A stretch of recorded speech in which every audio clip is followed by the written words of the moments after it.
আজকে তাইলে পড়ব হচ্ছে চ্যাপ্টার 6।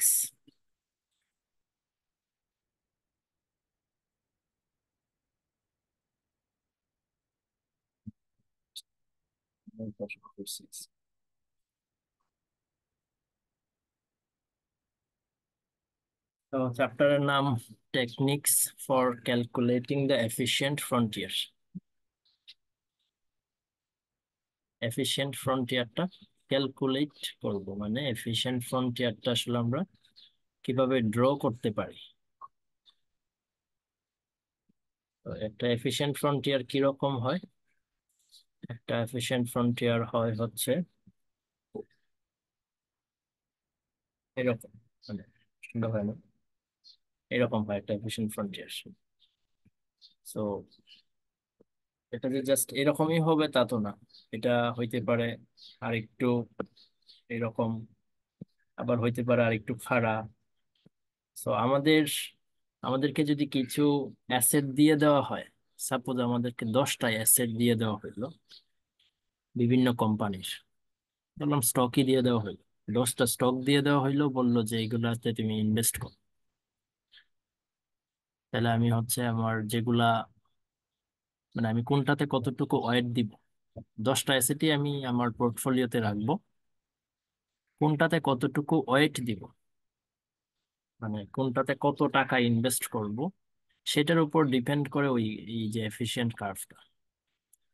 তাহলে এফিশিয়েন্ট ফ্রন্টিয়ারটা আসলে বিভিন্ন আকৃতির হইতে পারে। তো আমাদেরকে যদি 10টা বা 12টা অ্যাসেট দিয়ে দেওয়া হয়, সেগুলোর জন্য কার্ভটা কিরকম হবে বা কার্ভটা আঁকতে হবে আমাদের।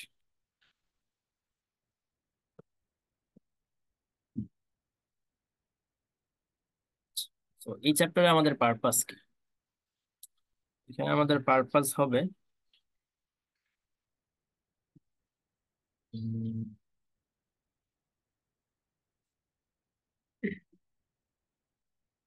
এই যে বললাম যে আমাদেরকে যদি 10টা অ্যাসেট দেওয়া হয়, 10টা অ্যাসেট গিভেন,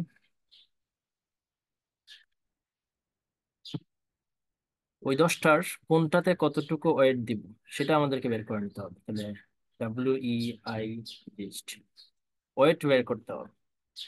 এটা হচ্ছে আমাদের প্রথম উদ্দেশ্য, যে 10টার মধ্যে কোনটাতে কতটুকু ওয়েট দিব সেটা বের করতে হবে। কিছু অ্যাসেটে হয়তো বা আমি 1 টাকাও ইনভেস্ট করব না, তো ওইগুলোর ওয়েট কত আসবে? 0 আসবে। কিছু অ্যাসেটে হয়তো বা আমি হচ্ছে আমার টাকার, মানে আমার টোটাল ফান্ডের 70% ইনভেস্ট করে ফেলবো, তাহলে ওইটার মান আসবে 0.7, এরকম। সো ওয়েট বের করুন। ওয়েট বের করার পরে কাজ কি? ওয়েট বের করার পরের কাজ হচ্ছে, এই যে আমরা ওয়েট ওয়েট বের করছি না, সো ওয়েট এবং ওই সিকিউরিটি রিটার্ন, রিটার্ন মানে 10টা সিকিউরিটি না, R1 ইন্টু ডাব্লিউ, বা ডাব্লিউ তো বলে না এখানে, ওয়েট ওয়েট বলে এক্স, তাহলে X1, এরপরে প্লাস R2 প্লাস X2, এরকম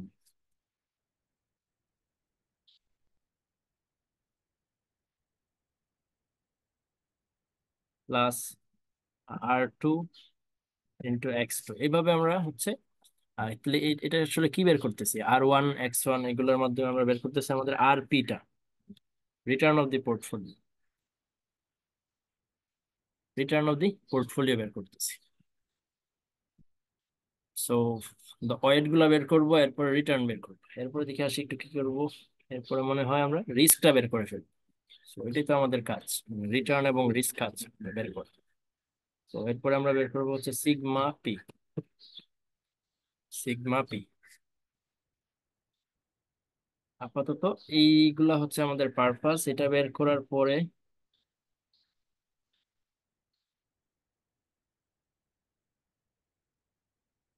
রিটার্ন রিস্ক বের করলাম। হ্যাঁ, এরপরে একটা আমাদের মেইন যেটা লাগবে, ওই যে কার্ভটা ড্র করতে যেটা লাগবে আমাদের, সেটা হচ্ছে শার্প রেশিওটা বের করে নিতে হবে। So এটা শার্প রেশিও না বললে এটাকে স্লোপ বললাম, স্লোপ। স্লোপ বললে আমাদের পরিচিত। তো শার্প রেশিও শুনলে হয়তো বা মনে হইতে পারে আল্লাহ এটা নতুন কোনো রেশিও। জাস্ট আমরা স্লোপটা বের করবো, ওই যে আমাদের কার্ভটা আছে না, আমাদের কার্ভের স্লোপটা বের করবো। তাহলে আমাদের পারপাস কি হবে? পারপাস হচ্ছে এটাই, শেষ, এতটুকুই মানে পুরো চ্যাপ্টারটা। আর হাবি জাবি যা আছে আর কি সেগুলো দেখে নিই। তাহলে আমাদেরকে যদি 10টা অ্যাসেট দিয়ে দেওয়া হয়, সেগুলার প্রত্যেকটাতে কতটুকু ওয়েট দেওয়া উচিত আমরা সেটা বের করব। ওয়েট যেহেতু পেয়ে গেছি, তার মানে x1 এর মান পেয়ে গেছি, x2 এর মান পেয়ে গেছি, x3 এর মান পেয়ে গেছি। যখন এক্স এর মানগুলা পেয়ে গেলাম, আর ওয়ান তো আমার কাছে আছে। একটা সিকিউরিটিতে ইনভেস্ট করলে কতটুকু রিটার্ন পাওয়া যায় সেটা তো আমার কাছে আছে। আর টু আমার কাছে জানা আছে, আর থ্রি আমি জানি, আর ফোর আমি জানি। প্রত্যেকটা সিকিউরিটির, ইন্ডিভিজুয়াল সিকিউরিটির রিটার্ন রেটটা কিন্তু আমি মোটামুটি জানি। সো ওইগুলোকে জাস্ট ওয়েট দিয়ে গুণ দিব, তাহলে চলে আসবে আমার পোর্টফোলিওর রিটার্ন। এরপরে আমি আমার সিগমা পি, মানে রিস্কের যে ফর্মুলা আছে, ফর্মুলা দিয়ে বের করে নিব সিগমা পিটা। এরপরে ক্যালকুলেশন করে ফেলবো স্লোপটা। তো স্লোপ ক্যালকুলেশনের সূত্র আমরা মানে যেটা জানি সেটাই হচ্ছে ওই change in Y divide by change in X. Change in Y divide by change in X, এটা আমরা গত চ্যাপ্টারও দেখছিলাম স্লোপ বের করার। আরেকটা কথা বলে রাখি যেটা হচ্ছে লাগবে আমাদের, সেটা হচ্ছে এই শর্ট সেলিং মানে কি। শর্ট সেলিং, শর্ট সেলিং যখন এলাও করবে আমাদের, শর্ট সেলিং এলাও করা মানে কি, মানে হচ্ছে আমি কিছু সিকিউরিটি ধার করে সেটাকেও বিক্রি করতে পারতেছি। ঠিক আছে, কিছু সিকিউরিটি আমি ধার করে সেগুলোকেও বিক্রি করতে পারতেছি। তার মানে আমার একটা পছন্দের সিকিউরিটি আছে, সাপোজ আমার একটা পছন্দের অ্যাসেট আছে, ওইটাতে মানে আমি আমার পুরো টাকা ইনভেস্ট তো করছি। এখন আমার মন চাচ্ছে আমি আরো ইনভেস্ট করবো। যেহেতু আমার কাছে আর টাকা নাই, তাহলে আমি আর এই সিকিউরিটিতে কিভাবে ইনভেস্ট করবো? সেক্ষেত্রে আমি সেটাকে শর্ট সেল করতে পারি। যদি short sell allow allow allow করা হয়, তখন আমাদের ইফিশিয়েন্ট মানে ফ্রন্টিয়ারের কার্ভটা কিন্তু একটু চেঞ্জ হয় না? এটা যদি আমাদের এফিশিয়েন্ট ফ্রন্টিয়ার হয়, সো শর্ট সেল এলাও করলে মানে এটা হচ্ছে নর্মালি লাস্ট পয়েন্ট। এটা হচ্ছে নর্মালি লাস্ট পয়েন্ট এটা। আর এদিকে এটা হচ্ছে লাস্ট পয়েন্ট। এটা নর্মাল এফিশিয়েন্ট ফ্রন্টিয়ারের এই দুইটা হচ্ছে লাস্ট পয়েন্ট। যদি শর্ট সেল এলাও করা হয়, তাহলে আমাদের এফিশিয়েন্ট ফ্রন্টিয়ারের আর কোনো লিমিট থাকে না, সেটা হয়ে যায় অনেক বড়। এদিকেও সেটা হয়ে যায় অনেক নিচের দিকে চলে আসে। তো শর্ট সেল এলাও করার মানে হচ্ছে যে কার্ভটা মানে আর কোনো ইয়া থাকবে না, বাউন্ডারি থাকবে না। কার্ভটা অনেক বড় করা যাবে, যতটুকু ইচ্ছা আমি শর্ট সেল করতে পারবো মার্কেট থেকে। সো এটা হচ্ছে শর্ট সেলের মানে। এরপরে হচ্ছে risk free rate, lending and borrowing at risk free rate. এটা নিয়ে আর একটু বলে বলে ফেলি। শর্ট সেল এলাও হলে কি হবে, যে এফিশিয়েন্ট ফ্রন্টিয়ারের এফিশিয়েন্ট ফ্রন্টিয়ারের ফ্রন্টিয়ার হয় না, মানে ফ্রন্টিয়ারের কোনো বাউন্ডারি নেই। বাউন্ডারি। আর লেন্ডিং এন্ড বড়োয়িং রেট যদি দেওয়া থাকে, lending and borrowing rate, lending and borrowing at risk free rate, এরকম একটা কথা ওয়ার্ড থাকবে। যাই হোক, লেন্ডিং এন্ড বড়ো রেট দেওয়া থাকলে যদি গিভেন হয়,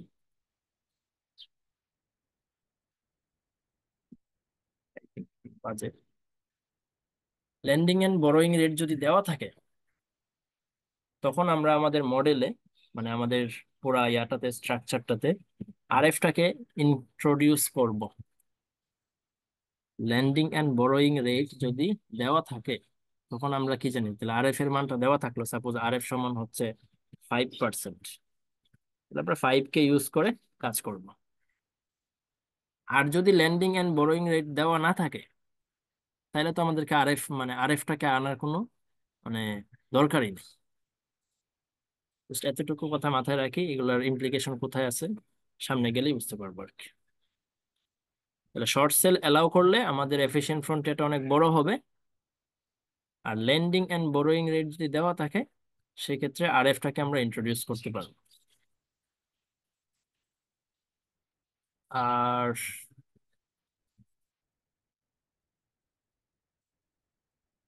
ওকে, এতটুকু। পরে আরো কিছু কনস্ট্রেন্ট আছে, সেগুলো আস্তে আস্তে। দেখি প্রথম স্লাইডে কি দেওয়া আছে। আমাদের মেইন উদ্দেশ্যতে হচ্ছে মানে একটু পরে আসতেছে যে 10টা অ্যাসেট দেওয়া থাকবে, ওয়েট বের করবো, এগুলো একটু পরে আসতেছে, কিছু থিওরি কথাবার্তা আছে এখানে। এখানে কি আছে, এই যে চিত্রটা,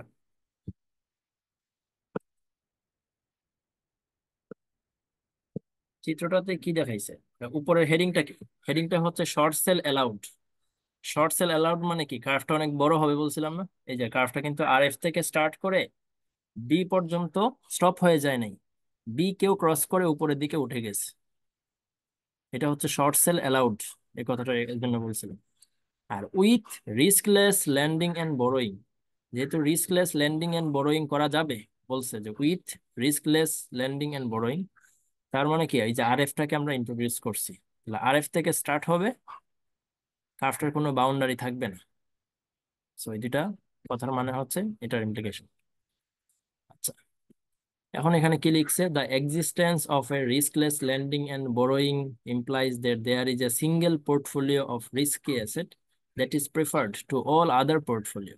এটা হচ্ছে আমরা গত ক্লাসেই পড়ছিলাম, মানে গত চ্যাপ্টারে এটা এটা শুনে ফেলার কথা, যে যখনই হচ্ছে লেন্ডিং এবং বোরোয়িং রেটটা গিভেন থাকে, আরএফটা যখন দেওয়া থাকে, তখন এই যে আমাদের এফিশিয়েন্ট ফ্রন্টিয়ারের একটা পয়েন্ট আছে যেটাকে সবাই পছন্দ করে। ঠিক আছে? So, এটা ফার্স্ট স্লাইডে আবার আমি আবার একটু লিখে আসি। ল্যান্ডিং এন্ড বোরোয়িং রেট যদি গিভেন থাকে, তখন কি হয়, এফিশিয়েন্ট ফ্রন্টিয়ারের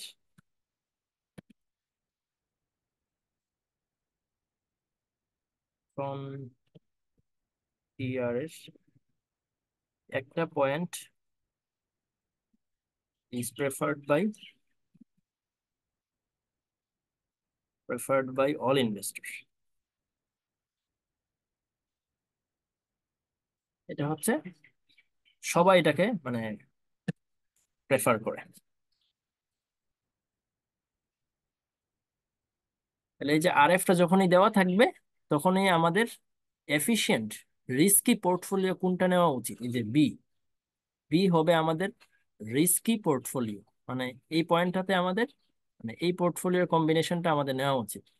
কারণ আমরা যদি বি থেকে এদিকে বামে শিফট করি, অথবা বি থেকে যদি আমরা ডানে শিফট করি, আমাদের পোর্টফোলিওর যে কম্বিনেশন সেটা চেঞ্জ হয় না। আমাদের পোর্টফোলিওর যে কম্বিনেশন সেটা চেঞ্জ হয় না। বিতে সাপোজ 5টা অ্যাসেট আছে, 5টা অ্যাসেটের মধ্যে আমি সব একটাতে 15%, একটাতে 20%, একটাতে 25%, এরকম ভাবে আমি আমার সম্পূর্ণ টাকাটা ইনভেস্ট করতেছি বিতে।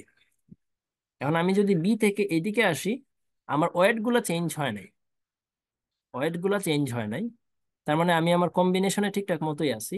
জাস্ট আমার হয়তো বা টাকা পয়সা একটু কম, এজন্য, মানে সরি, টাকা পয়সা কম না, আমি আমি হয়তো বা চাচ্ছি না যে আমি আমার সম্পূর্ণ টাকা এই বিতে ইনভেস্ট করতে, রিস্ক রিস্কে ইনভেস্ট করতে চাচ্ছি না, এজন্য আমি একটু এদিকে চলে আসব।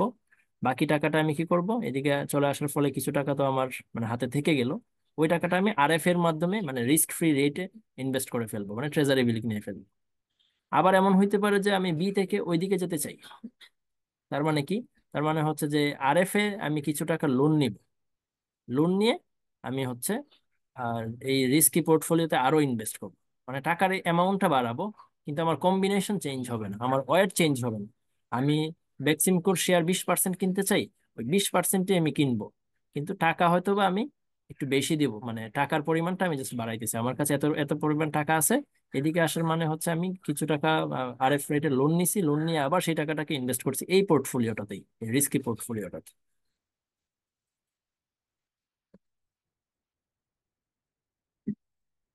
তাহলে একটা পয়েন্টকে সবাই পছন্দ করে, এরপরে সে যা মানে সে তার রিস্ক টলারেন্স অনুযায়ী এদিকে যেতে পারে এবং এদিকে আসতে পারে। সো মুদ্রা কথা হচ্ছে বা মেইন কথা হচ্ছে যে আরএফটা দেওয়া থাকলে সবাই, সকল ইনভেস্টর একটা পয়েন্টকে পছন্দ করে, একটা কম্বিনেশনকে পছন্দ করে, এরপরে যে যার ইচ্ছা মতো বামে শিফট করে বা ডানে শিফট করে। এরপরে সেকেন্ড বুলেট পয়েন্টে যেটা বলছে যে in return standard deviation space, the portfolio plots on the ray connecting the riskless asset and risk-free risky portfolio that lies farthest in the counterclockwise direction. বলতেছে আমাদের জন্য মানে আহ, এই যে আরএফ থেকে এ পয়েন্টটাকে টাচ করা একটা লাইন ড্র করছে না, এটা থেকে আর আর এফ থেকে বি দিয়ে যেটা গেছে সেটা হচ্ছে এফিশিয়েন্ট বেশি, সেটা ভালো। এই যে বলছে farthest, farthest in the counter clockwise direction, মানে ঘড়ির কাঁটার বিপরীতে যেতে হবে আমাদেরকে। ঘড়ির কাঁটা তো এদিকে ঘুরে, কিন্তু আমরা যাচ্ছি কোথায়? এই উপরের দিকে যাচ্ছি। তাহলে ঘড়ির কাঁটার বিপরীত দিকে ঘুরতে ঘুরতে আমরা যখন একবার একদম ফার্দেস্ট একটা মানে ইয়াতে চলে যাব, সেটা হবে আমাদের এফিশিয়েন্ট কার্ভ, বা এটাকে ক্যাপিটাল মার্কেট লাইনে বলা হয়, CAL। তো এই যে বলছে the efficient frontier is the entire length of the ray extending through RF and B. তার মানে আমাদের এফিশিয়েন্ট ফ্রন্টিয়ার কোনটা? RF থেকে বি হয়ে যেটা গেছে, মানে RF এবং বি এর মাধ্যমে যেটা গেছে সেটা হচ্ছে আমাদের এফিশিয়েন্ট ফ্রন্টিয়ার। এরপরে যেটা বলছে, ওই যে আমি যেটা বলছি একটু আগে, যে বি থেকে মানুষ কি করতে পারে, চাইলে বামে আসতে পারে থ্রো লেন্ডিং, বি থেকে হচ্ছে ডানে যেতে পারে থ্রো বড়োইং। এই কথাটা এখানে বলছে যে different points along the ray RF থেকে B represent different amount of borrowing and or lending in combination with the optimum portfolio of risk asset B. তাহলে আমি আমার optimum portfolio risk asset B রেই রাখলাম, এর সাথে আমি লেন্ডিং করে বামে আসতে পারি, বড়োইং করে ডান দিকে যেতে পারি। তো কারো কোনো কিছু বোঝার থাকলে বা অসুবিধা থাকলে বলবেন।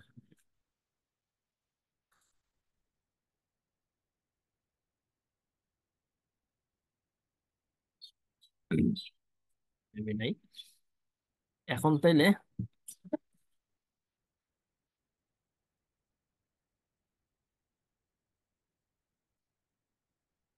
তো একটু আগে আমরা যেটা বলছি যে সবচেয়ে ফার্দেস্ট, তাই না? সবচেয়ে ফার্দেস্ট লাইনটাই হবে আমাদের এফিশিয়েন্ট। সো এটাকে আবার কি বলা যায়? এটার স্লোপ যেরকম, এটা থেকে এটার স্লোপ বেশি অবশ্যই। তার মানে আমরা বলতে পারি না যে হাইয়েস্ট স্লোপটাই হচ্ছে আমাদের এফিশিয়েন্ট ফ্রন্টিয়ার, মানে হাইয়েস্ট স্লোপওয়ালা কার্ভটাই, হাইয়েস্ট স্লোপওয়ালা যে কার্ভটা সেটাই হচ্ছে আমাদের এফিশিয়েন্ট ফ্রন্টিয়ার। এখানে আমরা বলছি যে ফার্দেস্ট, মানে যেটা একদম সবচেয়ে দূরত্বে আঁকা যায় সেটা। আবার বলতে পারি যে যেটার স্লোপ বেশি সেটাই আমাদের এফিশিয়েন্ট ফ্রন্টিয়ার। সো এই স্লাইডে প্রথম লাইনে এই পয়েন্টে বলছি। আচ্ছা, বাই দা ওয়ে, আমি হচ্ছে কিন্তু মানে স্লাইড চেঞ্জ করে নাই, জাস্ট হচ্ছে এই যে লেখাগুলো আছে এগুলোর এক সাইড করে ফেলছি। আর চিত্র মানে এই জায়গাগুলো, ডান দিকের জায়গাটা আমি একটু ফাঁকা রাখছি যাতে একটু ড্র টো করা যায়। স্লাইড কিন্তু সেম আছে। আহ আচ্ছা হ্যাঁ, প্রথম লাইন প্রথম পয়েন্টটা তাহলে এটাই বলছে যে an equivalent way of identifying the ray RF থেকে B is to recognize the greatest slope. তাহলে সবচেয়ে যে বড় স্লোপটা আছে সেটা যদি আমরা জানতে পারি, তাহলে কিন্তু আমরা আমাদের এফিশিয়েন্ট ফ্রন্টিয়ারটা ড্র করে ফেলতে পারি। ওকে, তাহলে এই যে স্লোপ বের করার ফর্মুলা এটা। আমরা যদি আবার একটু কার্ভটাতে যাই, এখানে স্লোপ, এই পয়েন্টার বি পয়েন্টের স্লোপটা কেমনে বের করা যায়? এই যে বি পয়েন্টের যে স্লোপ সেটাকে আমরা কিভাবে বের করতে পারি? এই এই পরিমাণটা জানতে হবে, এই জায়গাটা, এই জায়গাটা কত, এখানে কি আছে? আহ এটা কি? হুম। আর এটা তো হচ্ছে এক্সপেক্টেড রিটার্ন, তার মানে এটা হবে হচ্ছে RP, তাই না? এই পয়েন্টটা হচ্ছে RP, মানে এই যে এটা সোজা আর কি, RP মাইনাস করবো আমি এই জায়গাটা, এই পয়েন্টটা, এই পয়েন্টের নাম কি? RF। RP মাইনাস RF, এই জায়গাটা হচ্ছে এটা। এটাকে ভাগ দিতে হবে কি দিয়ে? স্লোপটা বের করার জন্য এই জিনিসটা দিয়ে, মানে এটা RF কে টাচ করবে আর কি। এই লাইনটা দিয়ে আমি মানে ডিভাইড করবো, তাহলে তো স্লোপ বের হয়। এই জায়গাটার নাম কি? এই জায়গাটার নাম হচ্ছে এটা, এই পর্যন্ত। এটা আসলে সিগমা পি।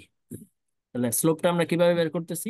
স্লোপটা বের করতেছি হচ্ছে যে R bar P minus RF divided by sigma P. এটা হচ্ছে আমাদের স্লোপ। সো আমরা কি চাচ্ছি? আমরা চাচ্ছি যে হাইয়েস্ট স্লোপ ওয়ালা কার্ভটা পাইতে, মানে হাইয়েস্ট স্লোপটা বের করে ফেলতে।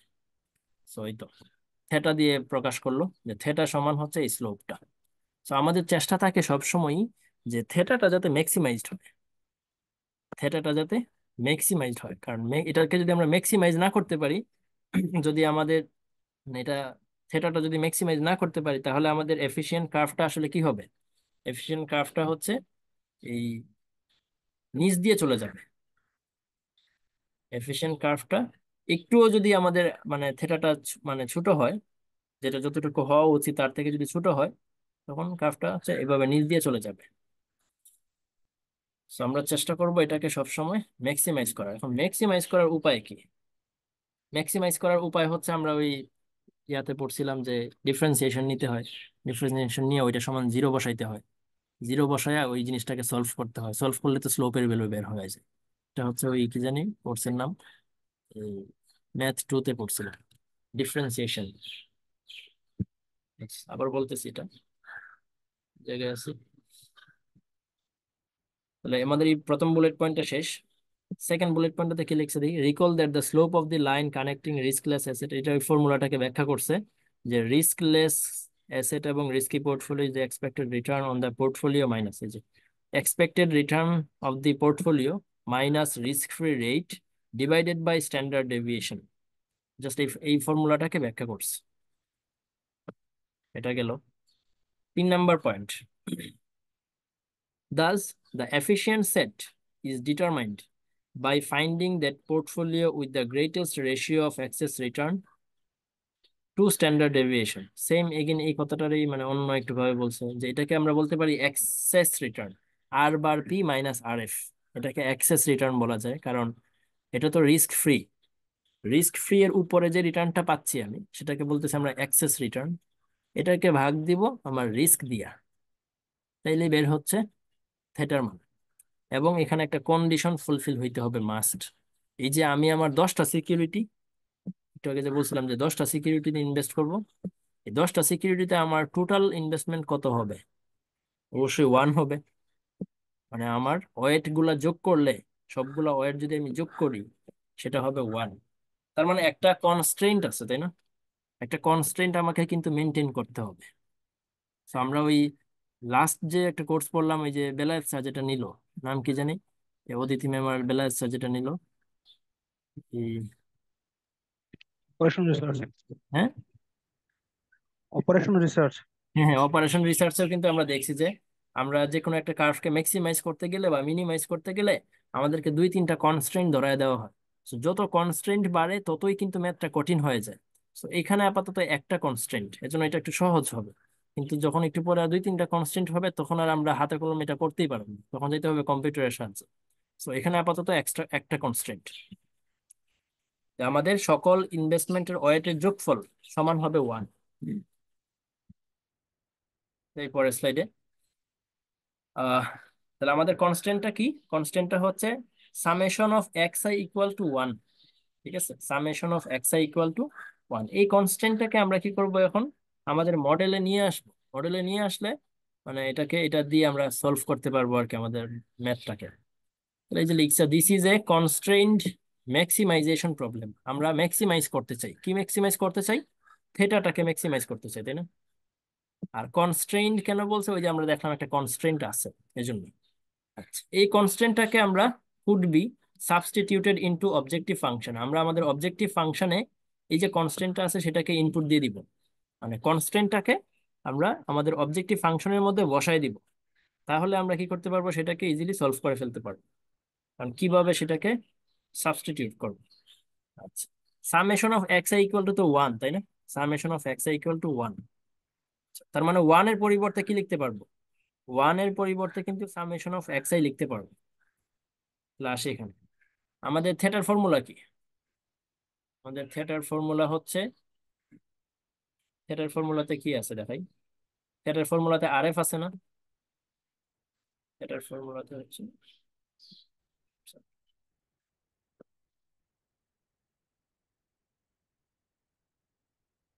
আমাদের এই যে থেটার ফর্মুলাতে কিন্তু আর এফ আছে। সো আর এফ টার মধ্যে আমরা এটাকে ইনপুট দেওয়ার চেষ্টা করে ফেলবো। কিভাবে দেখি, এই যে আর এফ সমান লিখতে পারি ওয়ান আর এফ, এটা কোনো অসুবিধা নেই। আর এফ এর জায়গায় ওয়ান আর এফ তো লেখাই যায়। এবং ওয়ান এর মানটা আমরা বসাই দিলাম এই যে সামেশন অফ এক্স আই। ঠিক আছে, ওয়ান এর পরিবর্তে সামেশন অফ এক্স আই বসাই দিলাম into R F. R F, তাহলে দুইটা মিলাই কি হইলো? Summation X I R F. তার মানে এটা কার মান? এই আর এফ সমান এই জিনিসটা হয়ে গেল না? আর এফ এর পরিবর্তে এই জিনিসটা কিন্তু লেখা যায় এক্স আই আর এফ, কারণ এক্স আই মানে তো ওয়ান, কোনো চেঞ্জ হইলো না, ওয়ান ইন্টু আর এফ তো আর এফ। আচ্ছা, তাহলে এই জিনিসটাকে আমরা এখন আমাদের থেটার ফর্মুলাতে বসাই দিই। আমাদের থেটার ফর্মুলা কি ছিল? থেটার ফর্মুলা ছিল হচ্ছে আর বার পি। আচ্ছা, আর বার পি কে কি আমরা আরেকটু মানে ভেঙ্গে লিখতে পারি কিনা এটা দেখাই। আর বার পি কে আমরা এটা লিখতে পারি যে আর আই ইন্টু এক্স আই। এটা কিন্তু লেখা যায়, তাই না? আর বার পি, আমাদের ফর্মুলাটা এই যে আর বার পি, এটা সমান কিন্তু কি লেখা যায়, আর আই এক্স আই লেখাই যায়, মাইনাস, মাইনাসের পরে আমাদের কি আছে ফর্মুলাতে, মাইনাসের পরে আছে আর এফ। আর এফ এর মান আমরা কি পাইছি? আর এফ এর মান পাইছি হচ্ছে এটা, X I R F summation, এটা তো সামেশন থাকবে, এখানেও সামেশন, সামেশন এক্স আই, আর লিখতেছি না, লিখতে সময় লাগবে, এক্স আই আর এফ।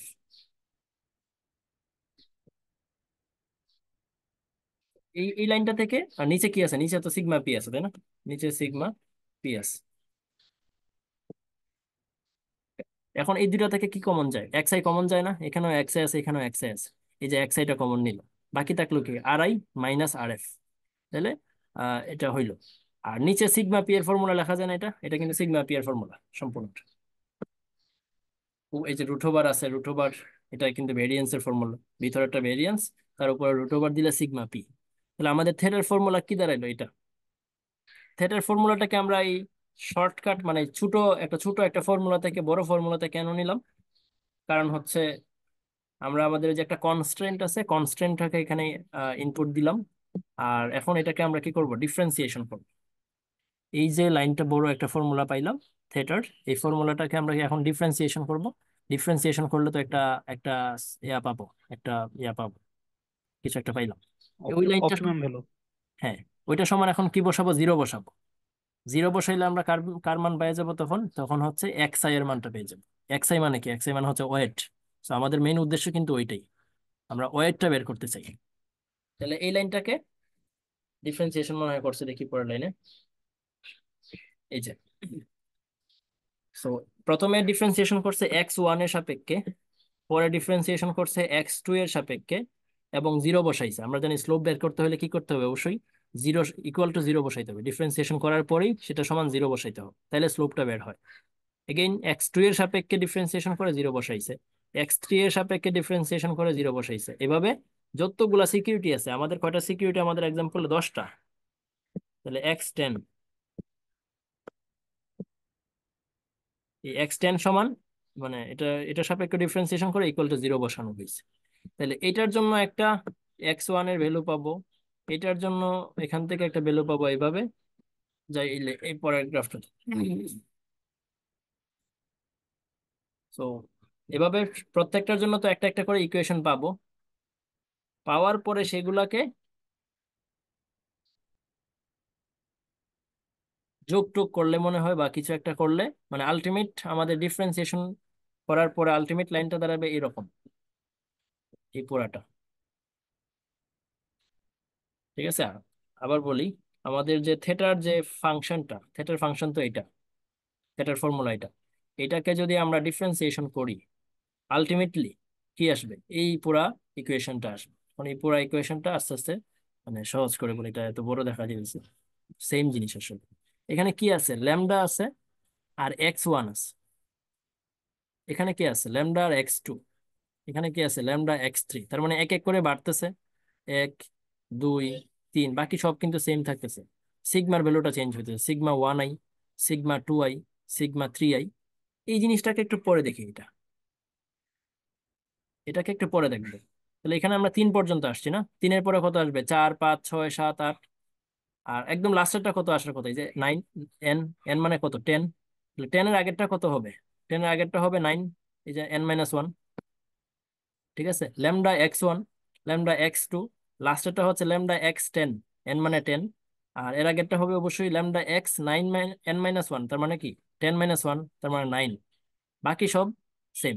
এই যে এখানে লিখছে 1i, এখানে লিখবে 2i, এখানে লিখবে 3i, তাহলে এখানে কি লিখবে 10i। এই যে 9i মানে 10i, এর আগে লিখবে কি 9 - 1i, তার মানে 9i, এরকম। আর একদম লাস্টে কি আছে, প্লাস RI - RF, এটা চলে আসছে।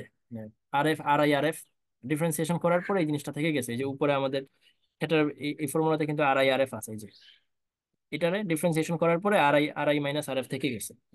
সো এটা লাস্টের দিকে লিখি আর ফার্স্টের দিকে দিকে লিখি, লিখবো একদিকে লিখতে হবে। আর বাকি থাকলো কি এটা λ xi σ²i। ঠিক আছে, λ xi, আই মানে কি 1 বা 2 হইতে পারে, 3 হইতে পারে। তো আমরা যখন 1 এর সাপেক্ষে করব তখন কি হবে, λx1 σ²1। যখন আমরা 2 নাম্বার সিকিউরিটির জন্য করব তখন কি হবে, λx2 σ²2। এটাকে আমরা শুরুর দিকে লিখে ফেলবো। আচ্ছা, তাহলে এখন এই লাইনটা থেকে এই লাইনটাতে কিভাবে আসছে, এই যে λx1 কে লেখা যায় Z1 সহজ করার জন্য, σ1i সমান হচ্ছে সেম থাকলো। সেম ভাবে λx2 এর জায়গায় লিখলাম Z2, λx3 এর জায়গায় লিখলাম Z3, এভাবে লাস্টেরটা λxn, এটা জায়গায় কি লিখবো Zn।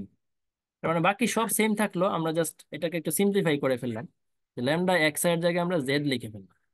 তাহলে আমাদের আলটিমেট, এবং আরেকটা জিনিস, এই যে RI - RF এটাকে শুধু বাম সাইডে রাখা হয়েছে, বাকি পুরাটাকে ডান দিকে দিয়ে দেওয়া হয়েছে। তাহলে ডান দিকে দিলে কি হবে, এখানে মাইনাস ছিল, তাহলে প্লাস হয়ে গেছে না, এখন এই যে পুরো লাইনটার সামনে কিন্তু প্লাস চিহ্ন হয়ে গেছে। ঠিক আছে, RI RF কে আমি বাম সাইডেই রাখলাম, আর বাকি পুরো অংশটাকে আমি ডান সাইডে পাঠাই দিলাম। ডান সাইডে পাঠাইলে এটা মাইনাস কি হয়ে যাবে, প্লাস হয়ে যাবে। আচ্ছা, তো টাইম শেষের পথে, সেম লিঙ্কে জয়েন করে আর কি।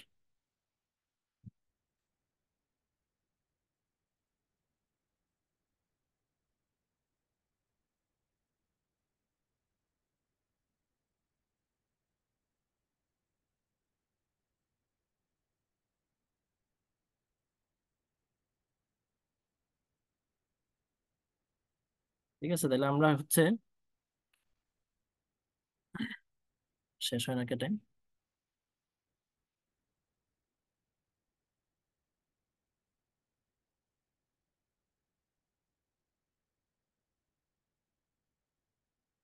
40 মিনিট তো হয়ে গেল, অফ হয় না কেন?